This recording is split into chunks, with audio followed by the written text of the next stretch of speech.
हमारी मातृभूमि चमत्कारी महात्माओं और संतों की भूमि है। यहाँ पर कई महात्माओं और संतों का जन्म हुआ है। इन व्यक्तियों ने अपनी भक्तिभाव से न केवल ईश्वर की प्राप्ति की, बल्कि दूसरों का जीवन भी प्रकाश से भरा है। नरसिंह मेहता ऐसे ही एक महान भक्त थे। नरसिंह मेहता का जन्म गुजरात राज्य में गिर पर्वत के पास जूनागढ़ नगर में एक ब्राह्मण परिवार में हुआ था। जब ये बहुत ही छोटे थे, तभी इनके माता पिता का देहांत हो गया था। भक्त नरसिंह का बालपन, नरसिंह मेहता का पालन पोषण नरसिंह जी के बड़े भाई ने किया था। नरसिंह मेहता की साधुओं की सेवा करने में बड़ा आनंद आता था। उन्हीं साधुओं की सेवा करते करते नरसिंह जी ने भी सत्संग में भगवान की भक्ति शुरू कर दी। उनकी भाभी ने उनको कई बार इसके लिए ताने दिए। नरसिंह मेहता का विवाह भी बहुत छोटी आयु में माणिकबाई से करा दिया गया था। एक दिन नरसिंह जी की भाभी ने उन्हें खूब खरी खोटी सुनाई, क्योंकि वह घर देर से आए थे। यह अपमान वह सह नहीं पाए और उन्होंने अपने घर का ही त्याग कर दिया तथा वह गिर पर्वत के घने जंगल में कहीं चले गए। वहीं पर उन्हें एक शिवालय दिखाई दिया। नरसिंह जी वहीं रहने लगे और वहीं शिवजी की आराधना में लीन हो गए। फिर 7 दिनों बाद स्वयं भगवान शंकर ने उन्हें दर्शन दिए और कहा कि जो तुम्हारी इच्छा हो वो वरदान मांग लो। भगवान शिव ने कराए कृष्ण के दर्शन। नरसिंह मेहता ने वो भक्ति किसी भी प्रकार के फल की कामना से नहीं की थी, इसलिए नरसिंह जी ने कहा कि जो आपकी इच्छा हो वो मुझे दे दीजिए। उनके इस वचन से प्रसन्न होकर भगवान शिव उन्हें गौलोक ले गए। गौलोक में भगवान कृष्ण गोपियों के संग रासलीला रचा रहे थे। ऐसा मनमोहित दृश्य देखकर नरसिंह मेहता उसी में खोकर रह गए। वे इस दृश्य को बिना पलकें झपकाए देखते रह गए और भक्ति रस में लीन हो गए। तब भगवान कृष्ण ने नरसिंह जी की ओर देखा और उन्हें अपना आशीर्वाद प्रदान किया और कहा, जैसे भक्ति रस में तुम डूबे हो, वैसे ही रसपान का आनंद सारे जगत को कराओ। नरसिंह जी ने इसे ही अपने जीवन का लक्ष्य बना लिया और पृथ्वी पर जगह जगह कृष्ण भजन गाते हैं मग्न रहने लगे।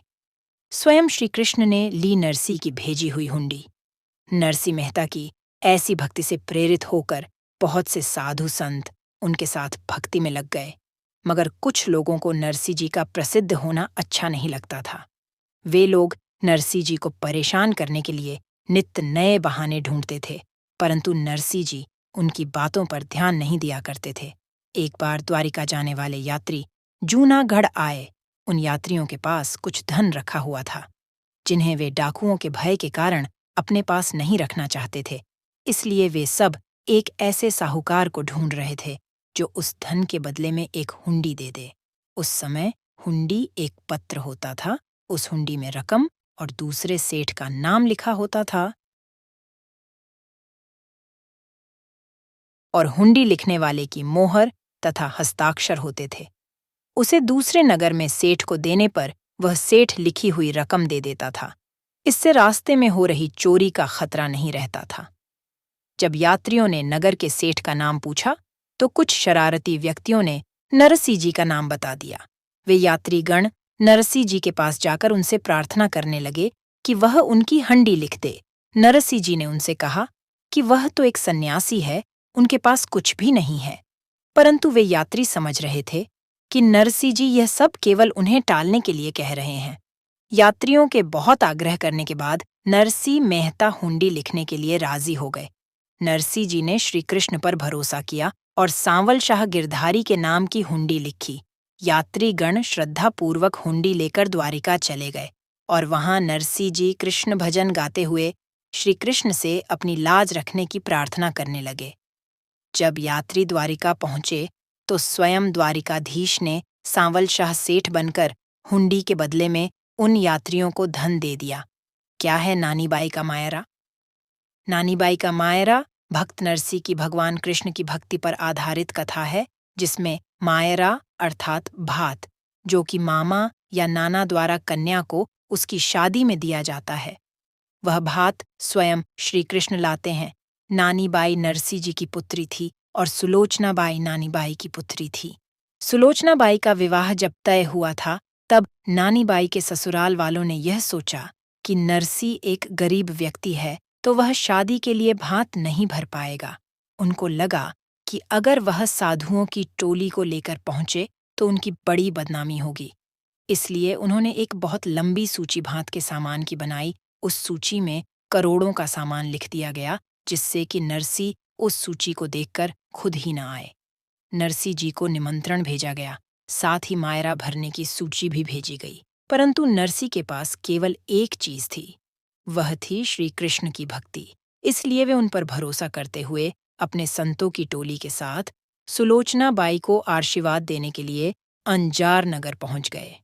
उन्हें आता देखकर नानी बाई के ससुराल वाले भड़क गए और उनका अपमान करने लगे। अपने इस अपमान से नरसी जी दुखी हो गए और रोते हुए श्री कृष्ण को याद करने लगे। नानी बाई भी अपने पिता के इस अपमान को बर्दाश्त नहीं कर पाई और आत्महत्या करने दौड़ पड़ी। परंतु श्री कृष्ण ने नानी बाई को रोक दिया और उसे यह कहा कि कल वह स्वयं नरसी के साथ मायरा भस्म के लिए आएंगे। 12 घंटे हुई स्वर्ण वर्षा।